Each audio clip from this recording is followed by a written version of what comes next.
Welcome, everybody, to day 6 of LOVEStream. I hope you've been enjoying our 5 previous days. I know you're going to love today. We have this amazing guest, Miss Susan Brochin, who I have known for a number of years now, and she has some amazing things to share with us.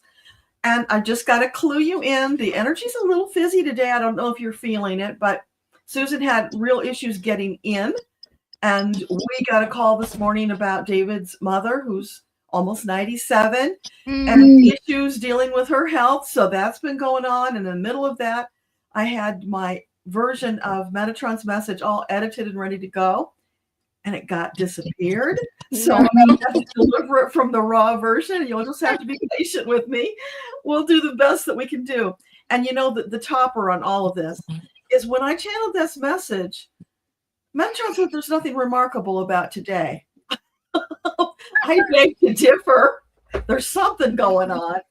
Anyway, we will do our best. We will have a good time. Welcome, Hypnicity and Monica and Diz, Sonia. All right, we got a party going on here. So let me just introduce you to my friend Susan before we get too far into this. So Miss Susan Brochin is a lifelong seeker, teacher, and traveler of both the outer world and the inner realms. With a heart rooted in curiosity and a soul drawn to the mystical, Susan has spent her life exploring and sharing paths of knowledge and spirit, from the classroom to the yoga mat and within the Akashic records, some of which can be found in her co-authored book, Introduction to the Akashic Records. A former educator with a master's in education and a 20-year Hatha yoga teacher, she brings the wisdom of embodied practice to her spiritual work. Since retiring in 2015, Susan has devoted herself to the records, where her passion for learning continues to expand through regular study and exploration. She also nurtures a vibrant community through her Meet the Goddess Facebook group, weaving together ancient wisdom, divine feminine archetypes, and sacred rest. Every year, Susan plants 1,000 sunflowers on her property, an offering of beauty, joy, and light that mirrors the radiance she brings to those she guides. Whether leading a yoga nidra or studying in the records, Susan creates space for deep connection, empowerment, and awakening, because that's how her soul is wired. Please welcome Susan. Well, hello. I actually plant 1,200 sunflowers. Oh, sorry, 1,200. Only. I mean, every year it gets more. And then this year, I don't know why I did this, but I decided to seed everything. And I had over 4,000 little not the 4,000 trays, but at least 4,000 seeds. So and I just started this year's. So here we are. So what is the story behind that? How did that get started? Oh, that's kind of funny. I used to live in the San Francisco Bay Area. And if you know anything about it, very few people have land unless you're a gazillionaire. It's just not what people have there, unless you get out of the San Francisco Bay Area and other parts of California. So I have this teeny tiny backyard. And for some reason, I always liked sunflowers, and I planted like 10 or 12 of them. And they grew big. Some of them were in front of the house, some of them were back of the house, but literally our backyard was a postage stamp, basically. So we moved up to Oregon, which is a story in itself of how we got here and why we got here. But we ended up with 2.5 acres of land. So I was like, whoa, I can plant thousands of sunflowers. And what we do is work on the land all the time. And my husband actually has planted over 150 trees. Oh, wow. Yeah. And I see him out there talking. He's kind of like John Muir. I call him John Muir. And we're both like city people. And so the sunflower thing just took off. And my idea was, for people that go along our little dirt road up to the top of the hill, at least they could see it. And then I make bouquets for people that like my yoga teachers and my friends and the person that, that does my eyelashes. Everybody gets sunflowers continuously. So, and it just makes everybody happy. And I'm not very good at like being really, specifically tied to a certain way of doing it. So I have these containers. There's about, I guess, 35, 40 of them. And I'm not sure what's in there. So it's like, I don't know if I'm going to get like 13 feet sunflowers or if I'm going to get like teddy bear ones. I don't know if you know what those are, but they have this really cool head and it's very soft and lots of no space between, parts of the sunflower. So that's what happened here. And we got here in a really interesting way. I think you might like that story if you want me to tell it. Sure. Okay. So my husband and I went to visit my nephew in Colorado. And I'm sort of like his mom because he lost both parents at a very young age. And so we had a lovely time with him and we drove back. We drove all the way to Colorado and drove all the way back. And we were we were on the big lake, whose name I can't remember, in California. And we went down a hill into the Sacramento Valley. And all of a sudden I went, ugh. And Tom went, ugh. And I said, well, why are we doing that? And he said, I said, just a minute, Tom, just a minute. Somebody's talking to me. And they said, you really don't want to live there anymore. And I looked at Tom and he's kind of a character. And I said, do you know we're not supposed to live here anymore? And he looks at me. He's very mellow, very mellow. And he goes, where are we going? And Tom is part of the Paramahansa Yogananda lineage. And he said, we can only go to a place that has a temple in that area. I said, well, I'm not going to Sacramento. I'm not going to LA, but I will go to the Portland area. And there is a country, a place where people worshiped back then. It was a few years back. No, it's no longer there. And so I said, great. And then that minute, literally a minute later, I'm looking at houses. And I said, there's this really cool house that's just like half a mile away from the center. And he goes, well, great. Let's take a look. And then we called some friends who were already up here and they looked at the house. It was gorgeous. We knew that we would get plenty of money for the Bay Area. So we were up here within 3 months in this house that we found out in the car from my guides driving back from Colorado. So when that happened, had you already been in contact with your guides? So it wasn't like a surprise to you? Let's say I'm sporadic. Okay. I mean, I know that I have guides and I know that, well, that's what happened when I met Isis. I had the same thing. She was in my car. It's always happened like in this really crazy way. Like, what? We're supposed to leave the Bay Area? I've been here for 25 years. What am I, and actually 40 years I was in the Bay Area. And I was like, I'm supposed to move, like that. And then the time when Isis was in the car, it's like I'm driving. This is before cell phones. This is a long time ago. And I heard a voice that said, go to the Rosicrucian Museum. And I was like, I know, I've heard of it, but I don't know where it is. And I don't know why you're telling me to go. So I didn't have a cell phone. I went to a phone booth and I called my priestess teacher way back. It was in like 1994 or 5. And she says, well, honey, you're supposed to go. It's like, okay. And I didn't have GPS. I have no idea. I can't remember how I got there. So that that's how I meet my guides on these, usually in a car. And usually when I'm supposed to know something, but I almost never, I mean, I go in the records and I talk to my Akashic guides, but not like the regular guides of my life. Yeah. So it's just like synchronicity and craziness mostly with me. Like, what? That really happened? Really? Am I moving to Oregon? What? Well, you you're know, open to it. That's the important thing. So what was yeah. the deal with Isis? Why did she reveal herself to you? Oh, this is wild as well. Um, I'm not really sure because I had just gotten divorced, but my ex-husband let me stay with him for a little while. And I started to go to classes about Egyptian goddesses. So I drove to San Francisco. I knew nothing about any of them.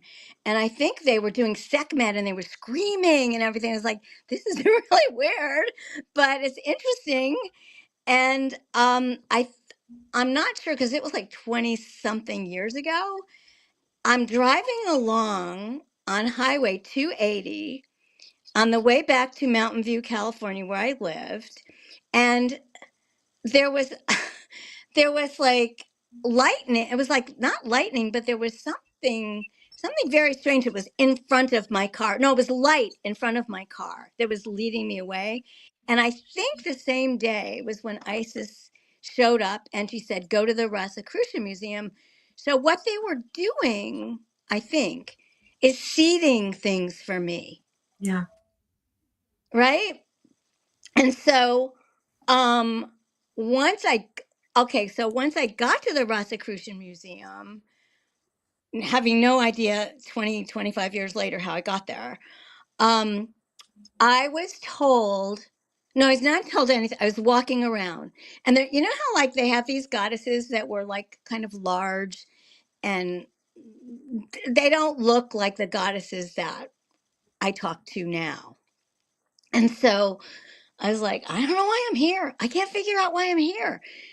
So I went to the front desk, excuse me, and I said, I saw a picture of Isis of Nephthys, I believe it was Nephthys, who have 2 feet on one side of the Nile and her hands on the other, gigantic goddess.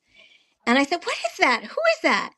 And they said, well, we have a movie that tells the whole story of what happens in Egypt in the summer. So I went to this little building. I was the only one there. And all of a sudden, they're talking about the flooding of the Nile.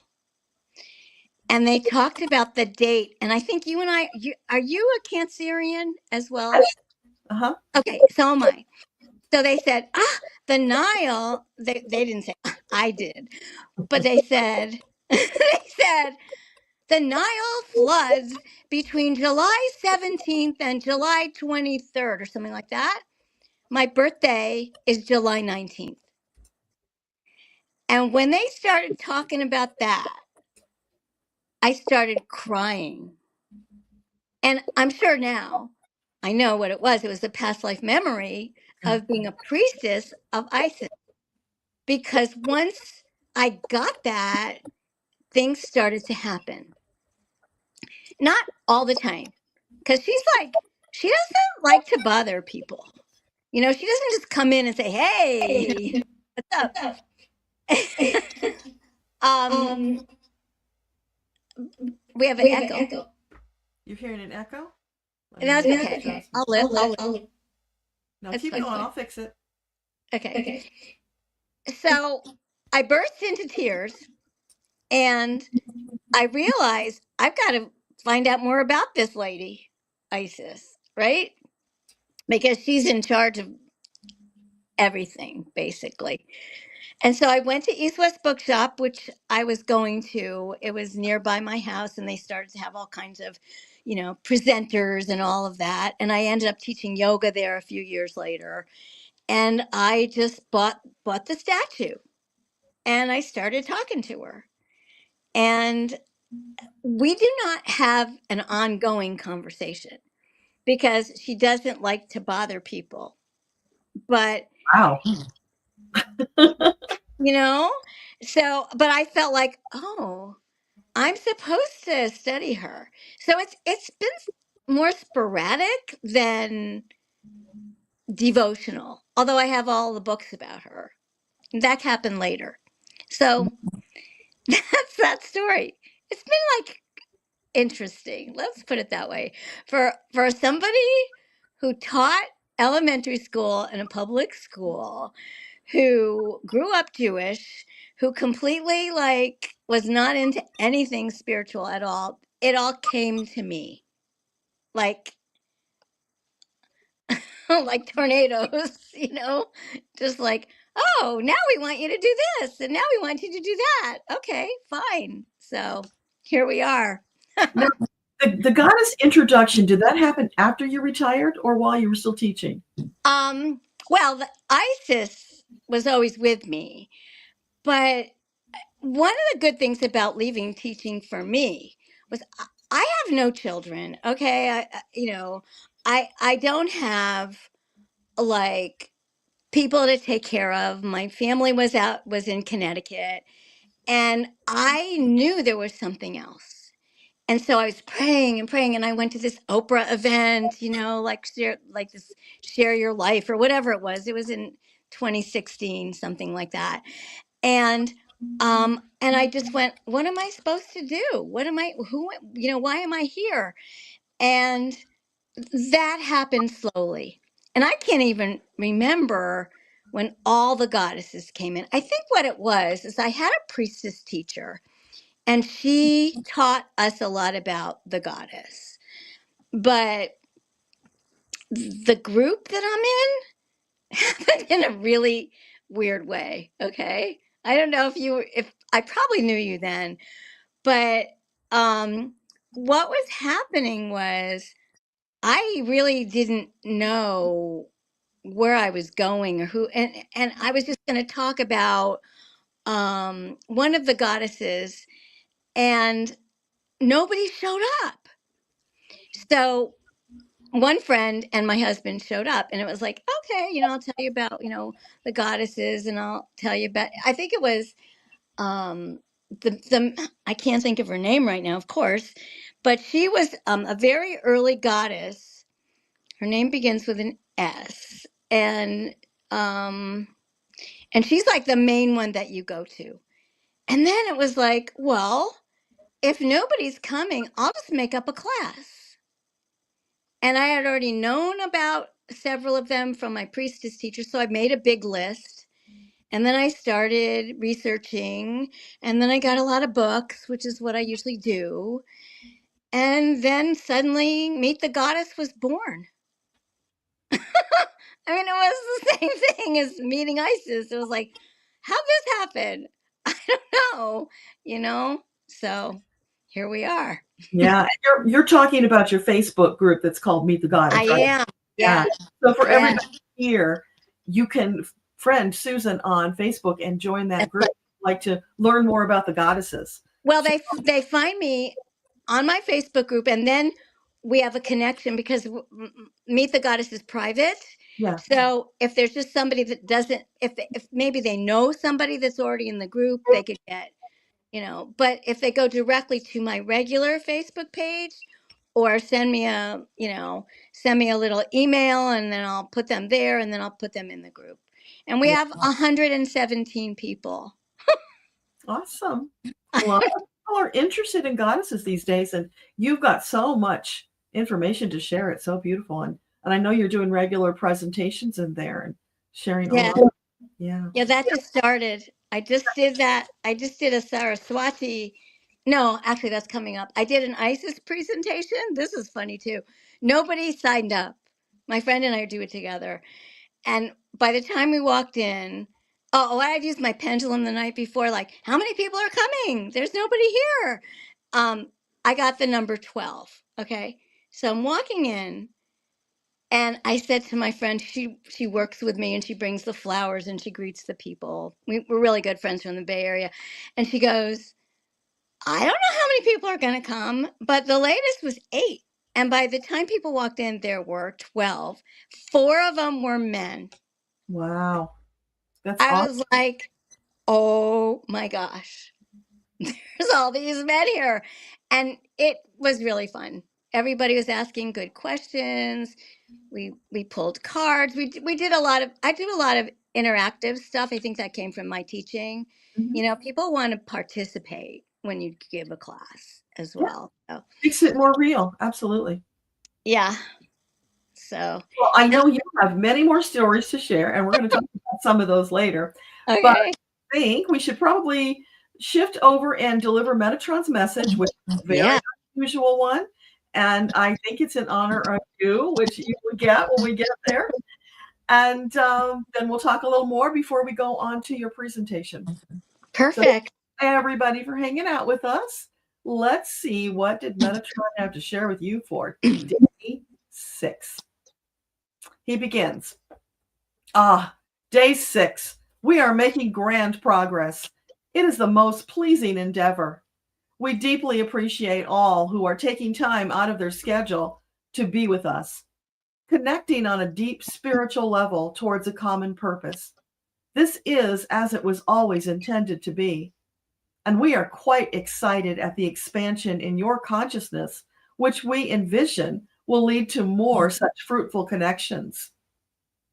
We are impressed with your ability to step out of your comfort zone, to consider that the universe might be more vast than you imagined. Lost my place. Along with it, the ways of interacting outside your world are more intricate and advanced.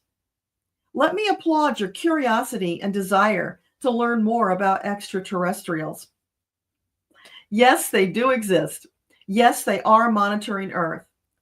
For some, it's about self-preservation, Earth being such a violent planet, and venturing further and further out into space presents a real and present danger to other peoples and planets. So it is true, you are being monitored by beings from other planets. That is nothing new, and many of you have known this for some time. There are also the troublemakers, often draconian in background, who look for every opportunity to influence and create havoc on the planet. You might say they have much in common with the old-fashioned robber barons who came, saw, went, and took whatever they desired without regard for those left behind or the devastation left in their path.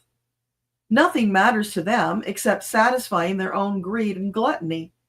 That is actually an archetype that shows up in many cultures. It is not unique to Earth, although there are some cultures who have evolved beyond and no longer tolerate.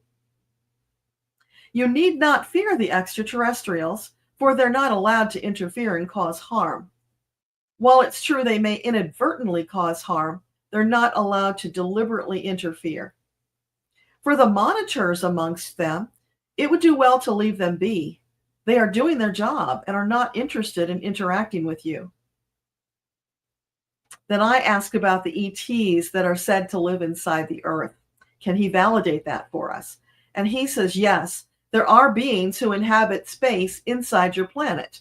There are pockets, cavernous, resources, and some occupy those spaces. They are a mixed bag, the spaces, he means. Some were created naturally, and some were created by mining back in your history when ETs, beings from other planets, came to mine the resources of Earth. They came for minerals and substances not available on their own planet. That is where the infrastructure that exists inside the planet originated. These were highly advanced beings, and they were able to put in sufficient supports so that they did not weaken the planet. They're able to sustain themselves in those spaces, mainly existing in their craft, where the functions that they require are available. Some do venture out. Very occasionally, they may travel to the surface on what you would call field trips, exploring, updating their records, and assessing the situation. On these occasions, that is when you may find the sightings of ETs that people talk about. However, these are not the grays that you have become afraid of. The grays were more like worker drones, lacking in refined intelligence and understanding of those not like themselves. Whereas the variety of ETs who live inside the planet are a different breed entirely. They have refined sensibilities, more understanding and compassionate, and they find you fascinating to study. They're not particularly interested in interacting with you, which comes back around to the warring nature of humanity and the violence which is anathema to them. Then I ask about the ETs at Mount Shasta. Is that true? And Metatron says there are many in this particular breed who have lived in harmony and cooperation with humanity for millennia. The relationship has evolved to the point where you might refer to them as friendly neighbors. They're not inviting you to their parties. It's not that level of friendliness, but they are cordial, and they do not mind interacting on a limited basis. They don't want to get terribly cozy, but they enjoy occasional visits. They would be like the troops that are left behind after a military invasion of a country. They repair, restore, and oversee the progress, doing no harm, but keeping an eye on the situation should they need to intervene. They have arrived at a place of homeostasis with you, where it is that cordial rather than overly friendly relationship. They do interact with Gaia and the elementals, which is a whole different kettle of fish, as you might say. They feel no danger of being captured, invaded, or harmed from the from the elementals or from Gaia. They have a cooperative live and let live arrangement. Yes, there are ETs on faraway planets who are monitoring Earth as well. But that is not germane to today's conversation. That would be merely a trip down curiosity lane. And while it's fine to be curious, we have more serious business to contend with at this time. Once you have brought peace and love back to the planet and restored oneness, you are on your way. Then there will be opportunities to connect and dialogue with these beings from other planets. Until then, they will keep you at arm's length at the very least. Their need for survival is every bit as great as yours. It would stand you in good stead to focus your attention on matters closer to home. The danger represented by the dark forces is real and potent. They are committed to taking over the planet, to controlling you, revoking all of your freedoms, reducing you to little more than a slave nation, where you would serve their needs and at their pleasure, with zero regard for you and your needs. Do not turn your back on them, for they are full of venom and determination to have their way. Invoke your angels often. Should you feel that eerie sensation between your shoulder blades that something wicked this way comes, be alert. Live your lives, but be alert. They have declared their intentions and will not stop until you have soundly defeated them. And what might that look like when you soundly defeat them, you wonder?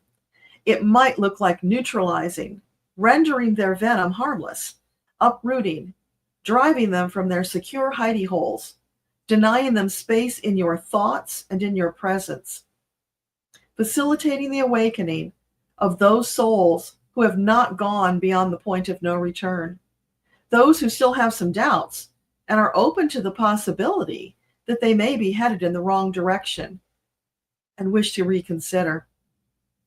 Even if they contain only a tiny spark, that is enough. As long as there's a tiny spark and a scintilla of hope that they might make better choices, we will advocate for them, and we encourage you to leave the light on metaphorically for them. Like the prodigal son, should they wish sincerely to return, they ought be welcomed with open arms. Then I asked if there was anything significant coming on April 6th that we needed to know about. No, today's the 7th. Maybe that was the problem. And Metatron said, in many ways it will be an unremarkable day. However, what we do together here is quite remarkable. We have a big agenda. And this is only one facet of the greater plan for Earthtopia. At this point, I was given a vision of volcano activities. And it looked like Japan. It looked like quite a large one. But then they switched me to Mount Kilimanjaro and played a soundtrack of the tummy rumbling, coming close to spewing, which would be a big surprise because that mountain hasn't spewed in a very, very long time. So don't know what to tell you about that, but it came through in the message, so I'm sharing it for what it's worth. What else, Metatron?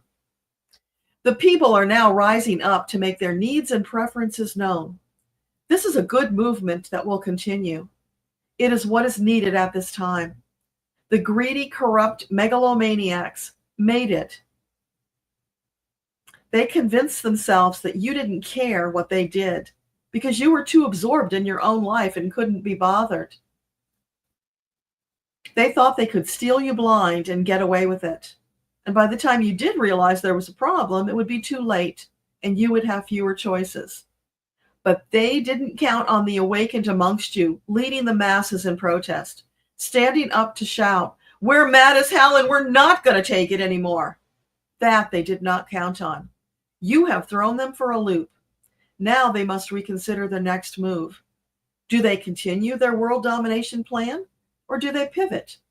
Because they've realized they might have bitten off more than they could chew. Keep showing up in greater and greater numbers, and soon they will back down.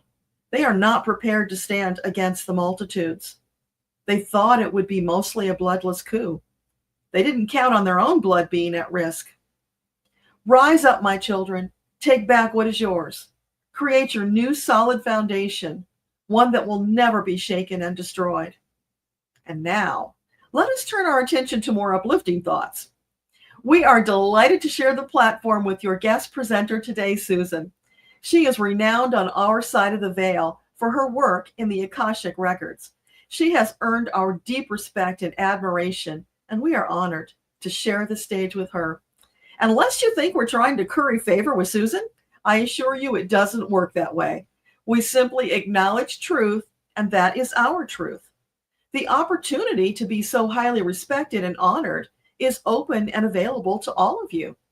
For those who risk much, stand up for the love and the light, they receive that higher level of deference. You too can be so honored. And now, children, we come to the end of today's reflections. Soldier on and heed our guidance not to get too entangled with those you call extraterrestrials. Leave them be and attend to your own priorities of restoring Gaia and bringing oneness to the planet. That is your highest endeavor. Thank you for your attention and your enthusiasm. We will see you here again tomorrow. Namaste, dear ones. Okay. Wow. Just wow. And you do know that I went to Mount Shasta last year. I know. That's what I'm saying. I'm getting this message. And this you is know for what I know. Do you know what I've been told? That you could, I've been to Mount Shasta a lot because it's only like a 6-hour drive, which really is nothing from here. And so you go, someone told me that you could go to like a coffee shop and see these really tall beings that they think came out from under the mountain having coffee. I was like, wow, just wow. So I'm going to tell you what I'm going to do. And it was really interesting how it happened. I had no idea. And all of a sudden it's like, well, of course you're going to bring the goddesses in. And then without even moving, they just gave it all to me. So we have 4 today that are going to be coming to visit us. And it says this, I just wrote everything they told me, which is rare. I usually make it up, right? It's meditation for calm in the storm, starring Athena, Isis, Rhiannon, and Saraswati. Now, I didn't even realize this until now, but we've got goddesses from all over the globe. Okay, Greece, Egypt. Rhiannon is, I think, like in Wales, and Saraswati is in India. So we have a nice group, and they're all going to be talking to us as they talked to me. Wonderful. So they will all provide love and power from where they have arrived for us today. But first, let us use the breath. And then each goddess will introduce herself and say why she has chosen to be here with us today. So find yourself in a comfortable seated position. Be sure you are in a place of comfort and nurturing. We will begin with some breath work and an invocation. So, finding your special place where you should be undisturbed for the next several minutes, allowing you to settle into your special place. You can sit or even lie down as long as you have access to the sound of the voice of these instructions. If you are one who might like to share later, have pencil and paper nearby to record any ahas that come up while we journey together. Close your eyes and focus the gaze at the point between the eyebrows right here. This is a place where you can set up a screen to receive visuals and ideas. Breathing in through the nose, and then hold the breath for about 3 to 5 seconds. I'll just count for you. 1, 2, 3. Exhale when you're ready if you need to. 4 and 5. Exhaling through the nose or mouth and letting go. Then we'll repeat the same breath in the same way. Inhale through the nose, holding the breath for 3 to 5 seconds.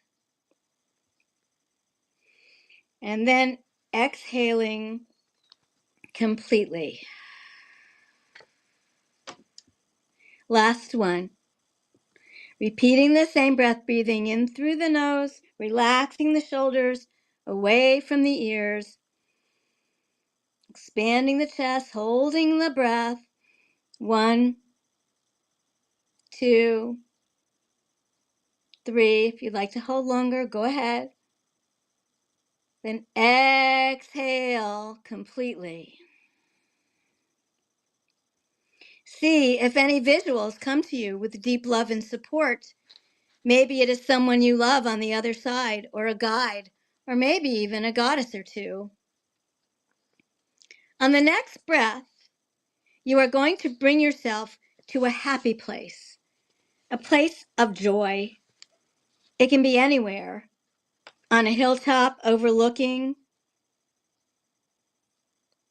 at the beach, hearing the soft sound of the waves moving back and forth towards the shore,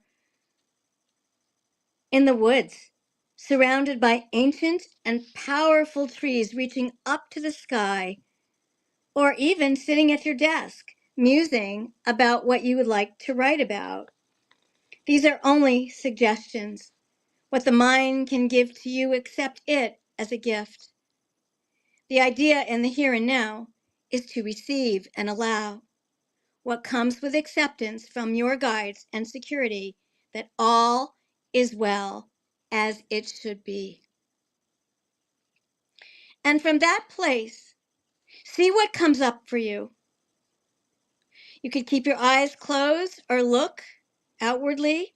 Are you alone? Are you with a friend? Are you with a relative?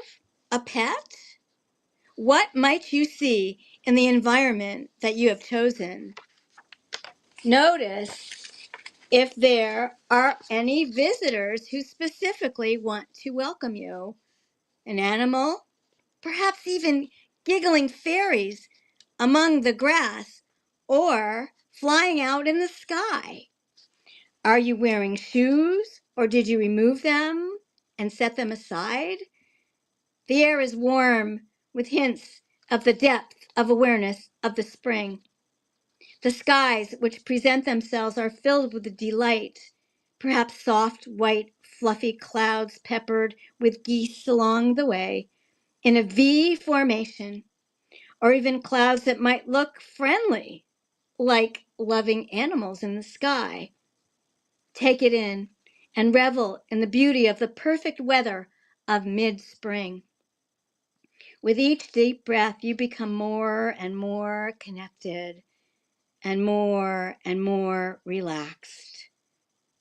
But wait, you hear the sound of friendly footsteps wherever you are, and you also hear the possible sound of movement, even those coming to see you on horseback.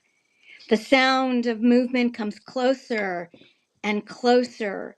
You hear quiet sounds like shh. We are here and they are meditating. You feel that you have a deep connection with those coming closer and closer to you. There are 4 humans who have arrived at your special place. You have no idea who they are and why they are here.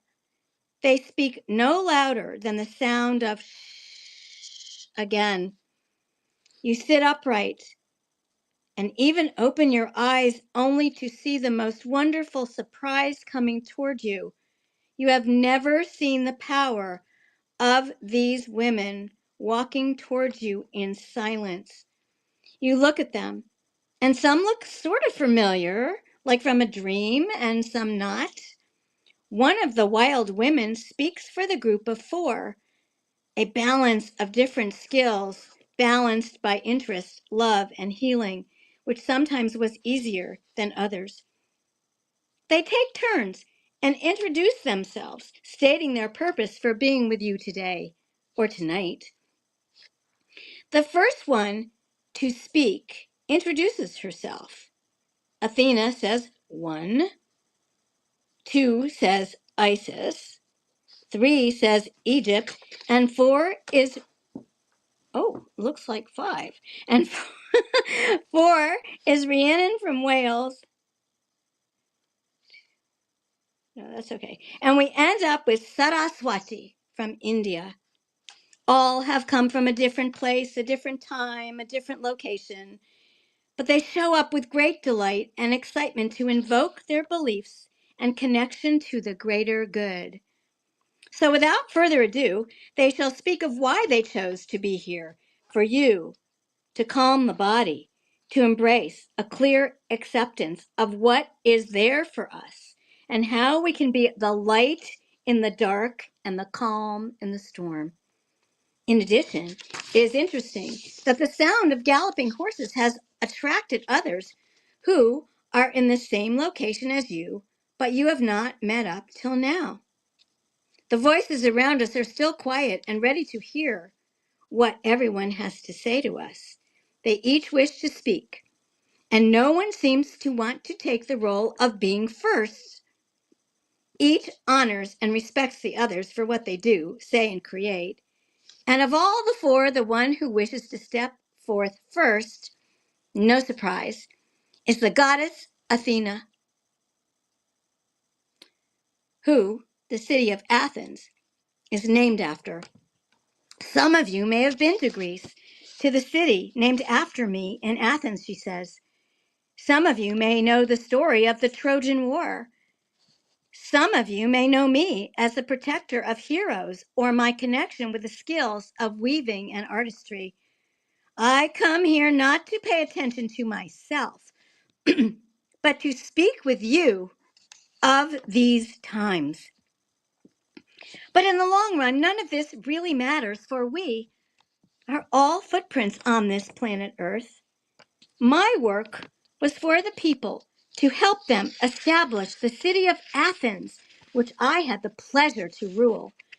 I have been through wars, mainly the long and large Trojan War that you might know about from school, and you have learned through watching people that they can play a role in what they feel is just and is justice. So how does this connect with you and these times of stepping up, and what does that even mean? Find a way just for you to express the importance of these times. Yes, it can feel challenging. Yet, when you align yourself with peace and harmony inside, you can understand that that too is an important role to play. If it is prayer or making food or sending letters to those in charge or finding the best way to pray for peace, do it. There are no wrong answers here for what to do. Follow that which sings loudly to you. My close ally is the owl, who carries wisdom wherever it travels to, and know that you have played your part. Before our next goddess speaks, allow yourself a breath break, relaxing your shoulders, bringing them away from the ears, and bring your attention to your heart, your open heart. And now we have a special guest, one of whom Susan is familiar with more than most. Her name is Isis. She steps up and speaks, and I am here for you. I love you. Some of you may have met me before, and sometimes I am new. Through all of this, no matter how you know me, rest assured that there are a large number of priestesses and goddesses wanting to meet you and wanting you to know of the love and caring that you have across the veil. Some of you may know my story and some not. Some say I am just a symbol, and some have had visitations from me. If I visit, I am more than just a small part of the non-physical connections across the veil. I may come forward as the story of Isis and Osiris, a time-honored story of death and rebirth and deep connection to their son Horus, who was born through a series of miracles. One thing you may not know is to notice what role you play in the unfolding of life in your time. My time was hard. Had I not felt so much love from Osiris, had I not resurrected him even temporarily from an early death, life may have been easier. But I am deeply honored to have an amazing son and husband. My role and tagline is never give up, no matter what. However you are handling these times, know that love always leads the way, and there is no right or wrong way on how to proceed. Remember, some days are harder than others. Do what you can to have your voices heard and express how you feel in the moment, even if it is writing your thoughts on how you are doing it in these interesting times. Do the best you can, and at the end of the day, sleep. Sleep well, and start again. Take rest breaks, take fun breaks, take creative activities, and do something with them, or make something up. We are in this together. Deep breath in, exhale. And here comes the goddess on horses. Her name is Rhiannon, a goddess of horses and sovereignty. And she is found in what we call today as the United Kingdom. I married Pewill, a mortal king, and we lived happily for a time, blessed with a son named Pryderi. Sadly, however, one day our son was taken and kidnapped, and I was falsely accused of being the perpetrator. No one believed me, and as a punishment, I was forced to wear a yoke and carry visitors to the royal court, acting as if I was a horse, until my own innocence was proven.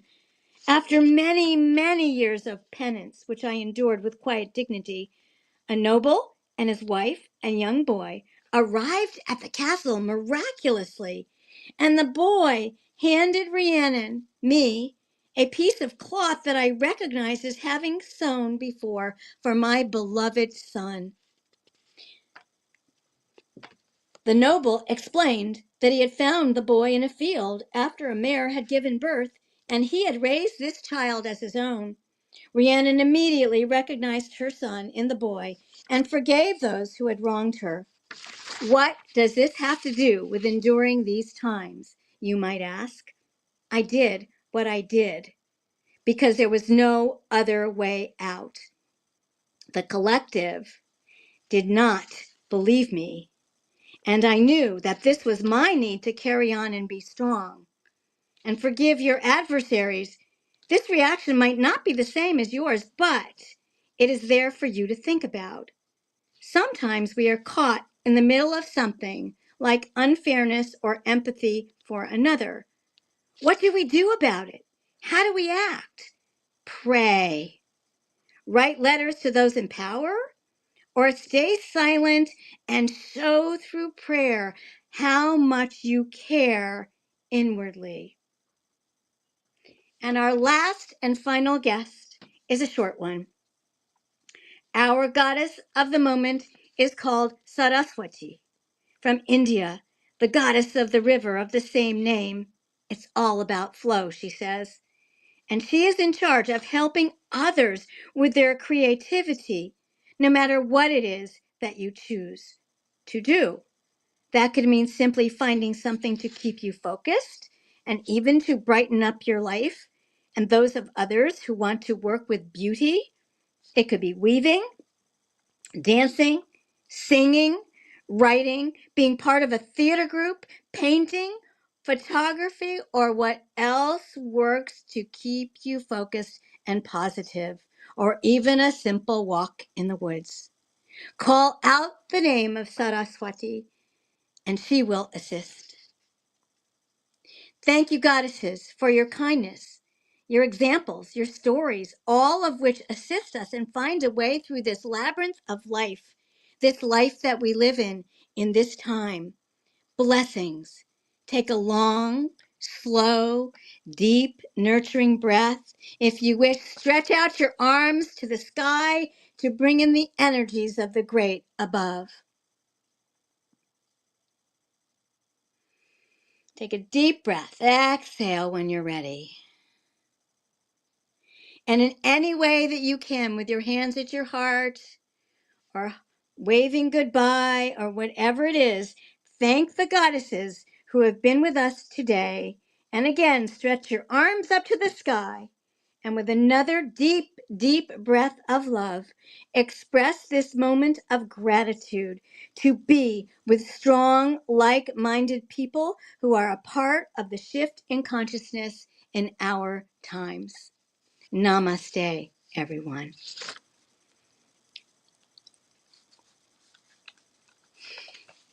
Thank you. That was so beautiful. Well, here's the funny thing. I did not write this. I was like, okay, I'm going to do something. Who wants to help me?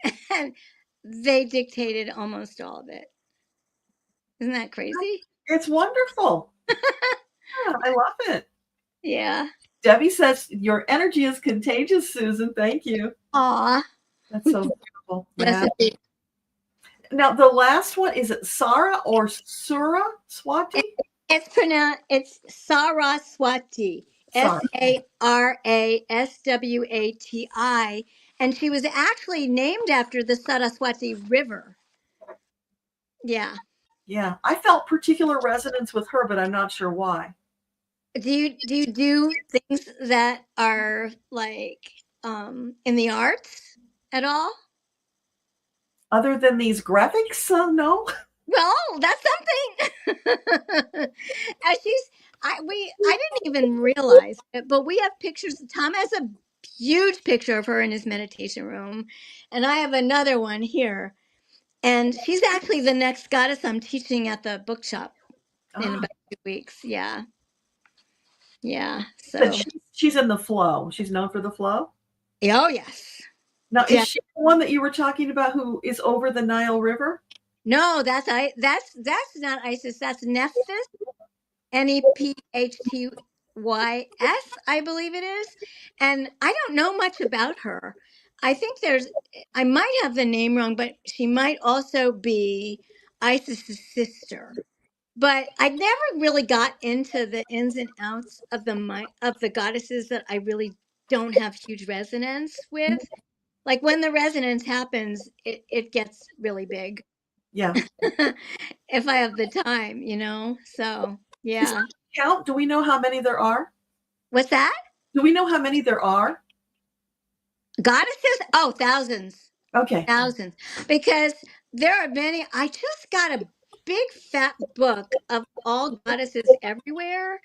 And there's probably about, I don't know, like at least 1,000 in that book. But some of them are really small.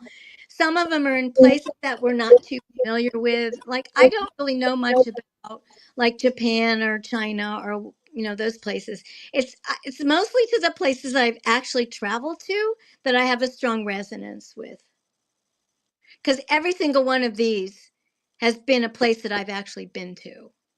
And I just realize that now. It's what makes it bigger and more close to your heart, Yeah. right? The really funny thing, when you talked about the four goddesses coming forward center, I saw Cassandra Peterson, who plays Elvira. I don't know why. Who knows? I mean, it's just really, it's ongoing. And I don't even know how many of my wonderful people read what I write.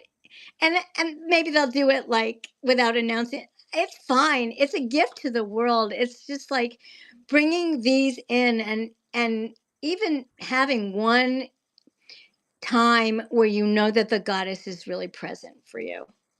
Now, are you planning a book on the goddesses? No, but I create really good packets for the ones I teach. It's just, and I'll probably do one on Artemis because I really think she's fascinating. You know, she took no prisoners basically. I mean, this guy was following her around, and she was actually not wearing clothes, and she was so mad that she sent a bear out to get him. She was like, "Oh no, I don't think so." You know. So there are some that just I really think are fascinating, and they're all archetypes. I mean, based upon when I think about someone like Athena, she was a woman, and she I think she was real. Sometimes I wonder if they're real or they're not real because they seem so real to me, Mhm. right? But she supposedly founded Athens. How many women were in charge of founding a city ever, right? And she was born from Zeus's head. Her father, like he had a headache, and Mhm. out comes Athena dressed in warrior gear. I mean, really? It's just fun to read about them and to experience them, you know. Yeah. So Well, yeah. I don't know that it really matters if they were real, because when people focus on things for some period of time, they become real. The I energy think so. creates Yeah, it. Yeah. right. I actually thought I knew that Isis was so real because she came to me. I mean, that was really real. But when I looked it up, I said, was were Isis and Osiris real people? And of course, Google or whatever is going to say no. No, of course not. And it's like, I think it's true. And so, whatever floats your boat, it makes you feel that something's Yeah. true. Well, and mythology, because it's passed down through Right. generations and Right. different cultures coming together and blending them. Yes. It's probably partially true and partially, conglomeration. That's right. Yeah. Well, you know the story of Guadalupe, right? In No. Mexico. Oh, this is really interesting. She was I, I I'm not exactly sure if she was Mother Mary in another kind of role, but she showed up in this Mexican man's field or something like that, and he was like just a worker, and she would talk to him and tell him what she wanted and tell him to build this special place for her. And now if you go to Mexico City, our friend Jeffrey lives in Mexico City, and he's had a very strong connection with Guadalupe, and his background's the same as mine. New York, Jewish, and it's like it's very real to him, and it's very real to the millions of people that go through this cathedral outside of Mexico City. And so it's as real as your heart wants to open up and make it real. And that's the important thing. It's the love. I think so. What you do about it. Yeah. So we have a few more minutes before I'm going to do the closing prayer. But we kind of hinted earlier about your experience with Shasta. Do you want to talk a little bit about Oh, yes. But we didn't see any. That too. I mean, I think I have had a thing for international travel and sacred spaces since I was like 5. But I went to Mount Shasta with another Akashic Records teacher from New Zealand. And then my friend Jeffrey Peck, who some of you might know, who's a medium, and his partner, we all met and we went on a tour of Mount Shasta by this guy that very handsome young man from Los Angeles. He could have been a movie star. But he started off with cards and gave us all the animals that we are connected to. And then we just would go up different parts of the mountain. We didn't go to the top because that's pretty wild. But we experienced water. We walked in like a circle, like a sort of like a labyrinth, and we did prayers and ceremony, and we were supposed to only be with him for 2 hours. He liked us so much because we were all like on a path, literally and figuratively, and he gave us like, I think it was like 3.5 hours. Yeah, it was wonderful and very special. And then, our friend Susan Cliff Silva gave me a script to speak to the waters with our friend, with Jeffrey and his partner, and my friend from New Zealand, and we just prayed for world peace and all kinds of good things. And you never know when it's going to take place, but you just do the work. Yeah. And so that was great. And Glastonbury, oh my God, what a crazy, amazing, fabulous place on so many levels. I mean, there, in the UK, I never heard of Glastonbury until a friend of mine told me about it. And I went with my priestess teacher at the time, in 2019, and then I went again 2 summers ago, and I'm going again with my young friend. She's a teacher also. It's going to be in the summer next year, and we're gonna go to our own places without guides because we've both been there at least 2 times. Yeah, there's a beautiful cathedral there. There's so much to see. There's the waters. There's the Chalice Well. There's the Tor. You've probably seen pictures of the Tor, the tall building in the center that looked out for people that wanted to come and have war with the people of that area, and they stopped them because they had such a good outlook place. So there's so much, so much. What is the standout feature from Glastonbury for you? Well, because I'm so interested in the goddess, they have 2 specific places where they have ceremony, and they do readings for you and that kind of thing. And then you hear the history of Glastonbury / Avalon. And my first group that I went to Glastonbury with, they used to call it Glavalon, like Glastonbury Avalon, because the King Arthur story takes place there as well. Oh, okay. And supposedly Arthur and Guinevere are buried by the cathedral, which was actually burned down, and I don't know, it's like from 1100, something like that. And I have a thing for England. I do. I mean, I love Shakespeare, and I'm sure lots of past lives there, but I could go back to England like every year and see some new things all the time. So yeah, so we're just gonna go. She and I next summer. Not this one, but yeah. Now, you've been to Shasta several times. Have you ever done that CE5 thing? Have I what? Have you ever done the CE5 thing where they call in the ETs? No, I haven't. I've been to Shasta. I mean, I passed by Shasta on the way to driving back to the Bay Area, which I did frequently when I first moved here. So sometimes I would just drive up into a meadow, and but I've never really had the ability to go on a tour with a really fantastic guide. And that's what we had this past summer.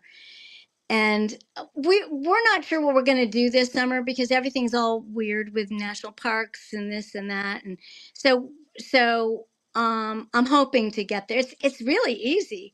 And then there's the Shakespeare Theater, which is only about like, I don't know, an hour from Mount Shasta.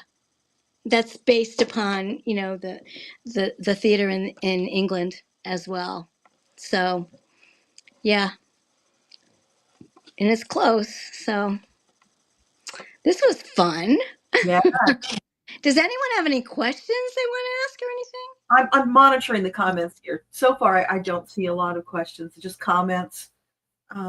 I'll show you this one. Oh, I don't know if you can see it. Maybe you can see it. Well, you could just, oh, I say thank you and finding peace and inner calmness through all of you. Oh, blessed be. That's great. Yeah. Well, that's all we got. Well, no, there's more. We're not done yet. No, I'm not talking about you and I. I'm talking about peace and harmony. We've Yeah. got to have it inward, right? Yeah.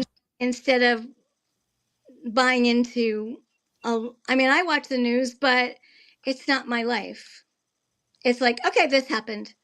Okay, this happened. Like that. Okay, now I'm going to go read a book. Now I'm going to go look at flowers. You know, it's important to remember the beauty of this planet, right? That was part of Metatron's message. I think it was yesterday about, you know, all this stuff is going on. And yes, you need to be involved, but you also need to be living your soul life. Absolutely. Right? Yeah. I mean, here's one for you.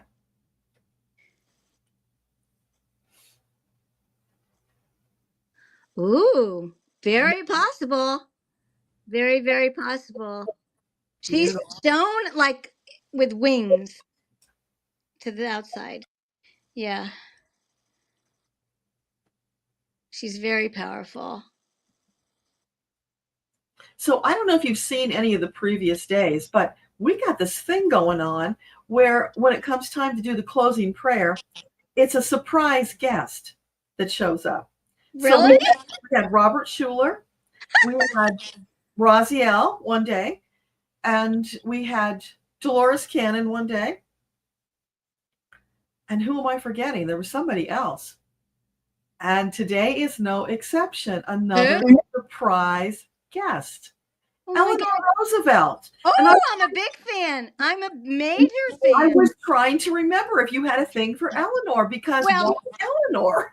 I have a thing for American history, even as a kid.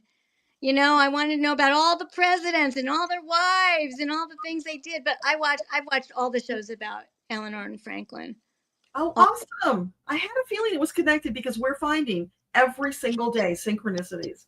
She was such a badass. And she wrote a lot about fascism. I didn't know that. Yeah. She was very involved. Yeah.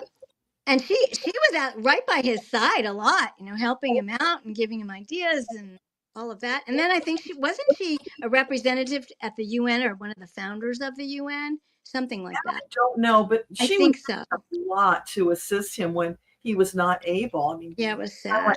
President. He right. was a dynamo. He sure was. Yeah, I read a lot of those books, even as a kid. You know, I started reading history books, and my brother's the same way. He's still teaching history in New Haven. Wow. And he's 72. He doesn't want to leave. So Debbie just reminded me yesterday's special guest was Mickey Mouse and Walt Disney. Oh, isn't that amazing?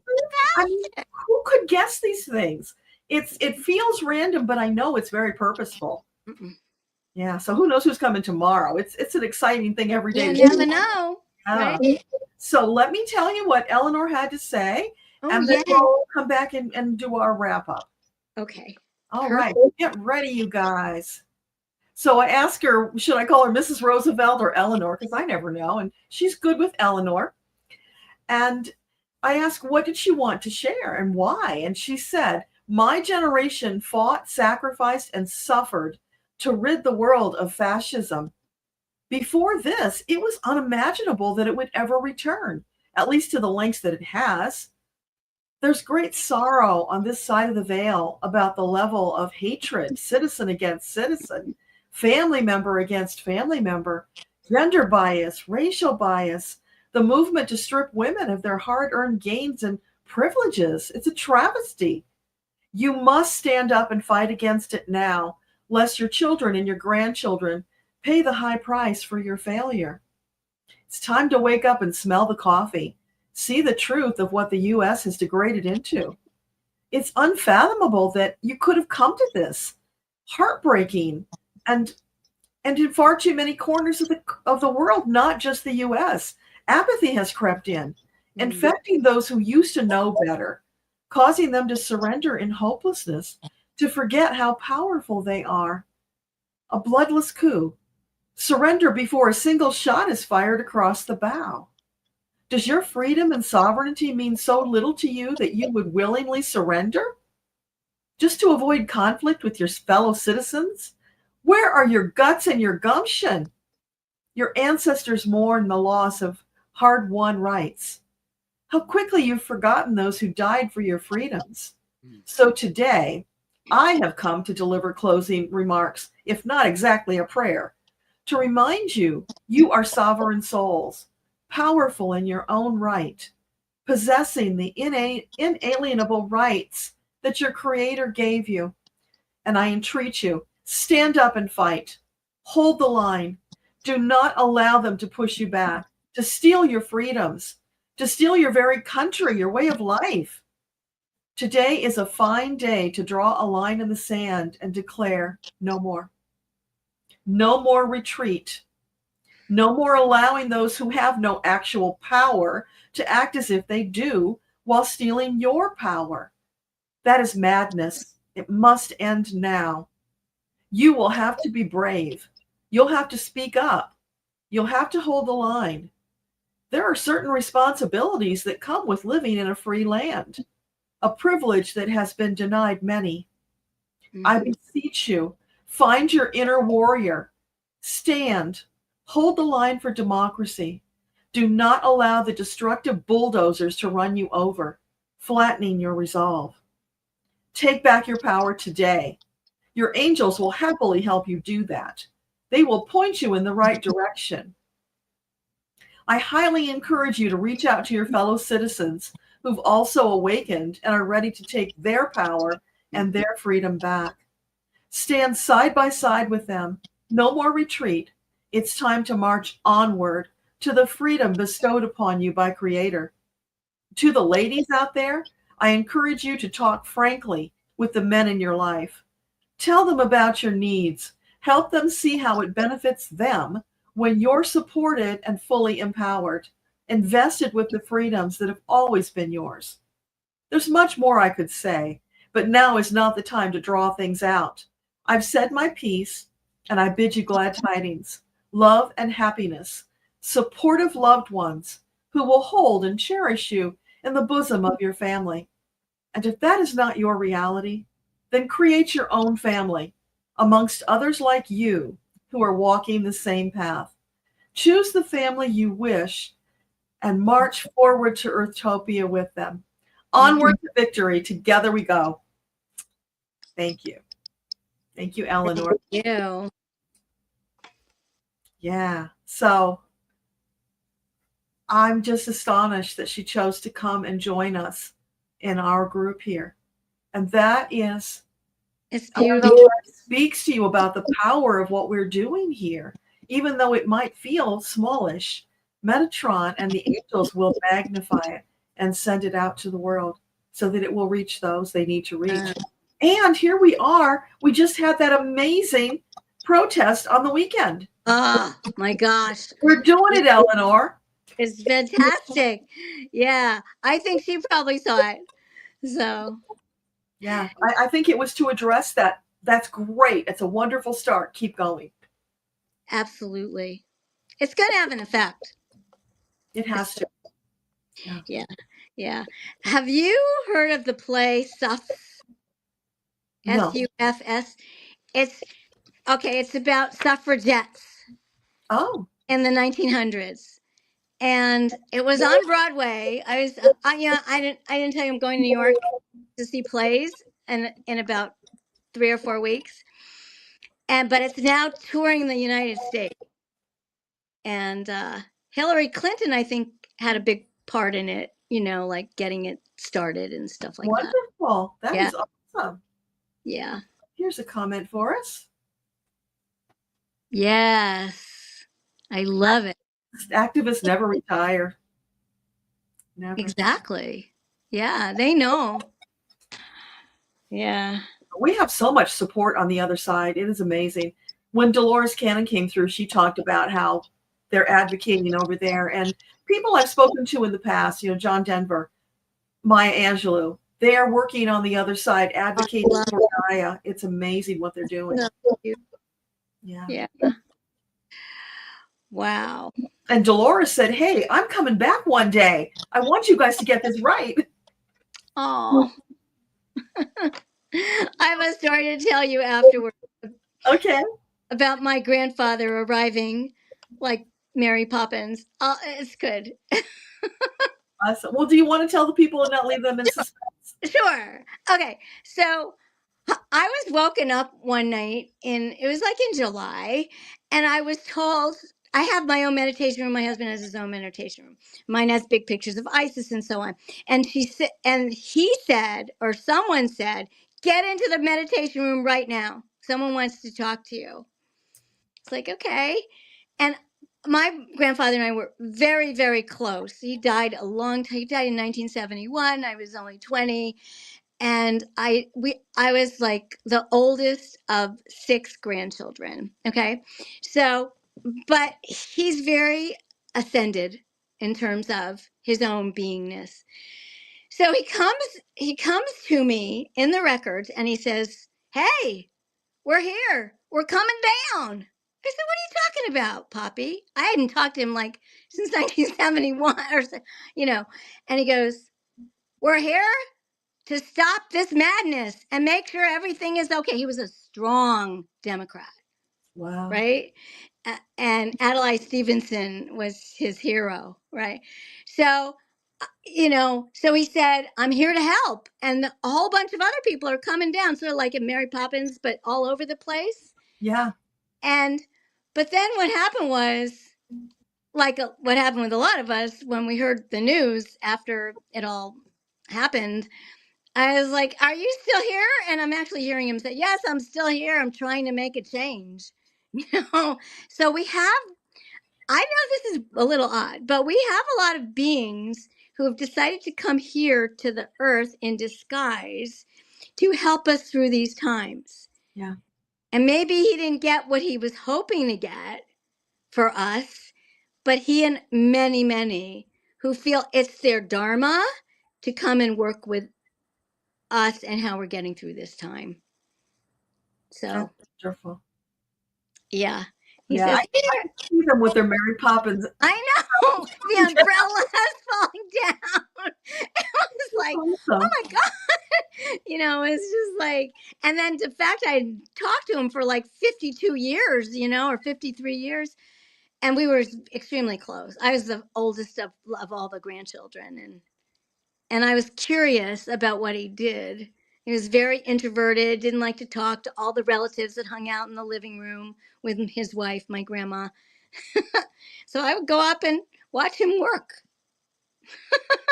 What did he do? He opened a shoe store in New Haven after he had a deli in Florida get wrecked by a hurricane. Oh, wow. So he lost everything. He says he invented Hellman's mayonnaise, the recipe, and somebody else got there in front of him. But he did a lot of things, and he played the violin. He was 21 when he left from Russia. Family of 13, brothers and sisters. Yeah, that's what they did. And he opened the store, and my father worked for him for 50 years. My brothers worked for him. I was the only one that didn't work for him because I was too busy in college and stuff. But yeah. That's awesome. So you had a family shoe store.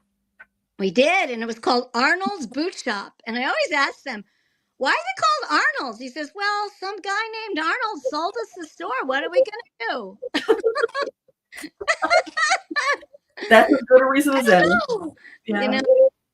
And yeah, and it's still beloved, like, because I go on the New Haven Facebook page and they're saying, what were your favorite places in New Haven? Everyone's like, Arnold's Boot Shop, Arnold's Boot Shop, you know. So that's awesome. It was great. Yeah. He hired people from all different backgrounds, which was not normal at that time. It was a long time before that. I think it was the late 50s that he did that. Yeah. A man ahead of his time. Yes. Both dad and grandpa. So I think it's about time for us to wind down. Yeah. So I'm not getting any questions or comments, so we're good there. And often that happens because people are just absorbing all that we've shared and they need time to do that. It's all good. So I want to remind everybody tonight at 9:00 Eastern is First Monday Metaphysical Chat. So bring your questions then. We're going to be on at 9:00 and it'll be really fun to see what you have to say. Oh, here you go. Comment.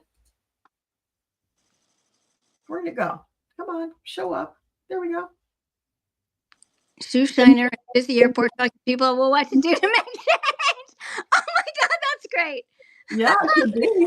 Yeah, so maybe he's wearing a costume at the airports. Yeah, thank you, Debbie. It would have been Idlewild Airport, right? Yeah.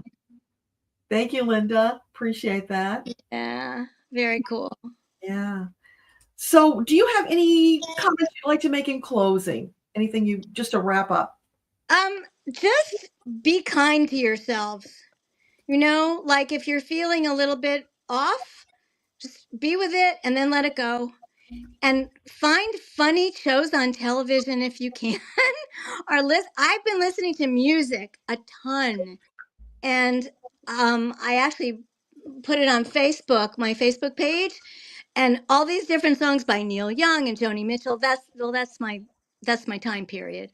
But it's really a lot better for me to listen to really good music than it is to listen to the news in the car, because I have to drive a lot because we live far away. So you know about that. So do things like that, you know, make a good meal, eat the cookies, you know, just enjoy life. Yes. And you know, now they can listen in the car to all of these replays of LOVEStream because they will all be there for you, hours and hours of uplifting content. Absolutely. And thank you for doing this. I know it's a lot, but it's really wonderful. Yeah. And we're all so different, right? Everybody's talking about different things. So absolutely. Yeah. And it's been so fabulous. I can't wait. This is only day 6. We've got a lot more to go. So we've got 6 more days. Yeah. 5, because it's 11 days. 5. Okay. Yeah. Perfect. Yeah. So onward we go. Thank you all for being here. I deeply appreciate you giving up your time because I know that's not always easy to do. Being here and bringing your energy, that means everything to this collective effort that we are making. Yeah. And just send out a little extra love and support to those around you because we all need a little extra right now. And then let's celebrate the progress that we're making with these protests that are global. They're not just in the US, they're global. So hallelujah, we're on our way. Amen. See you all back here tomorrow at the same time. So wishing you much love today, tomorrow, and always. Thank you. Mwah. Bye, everybody.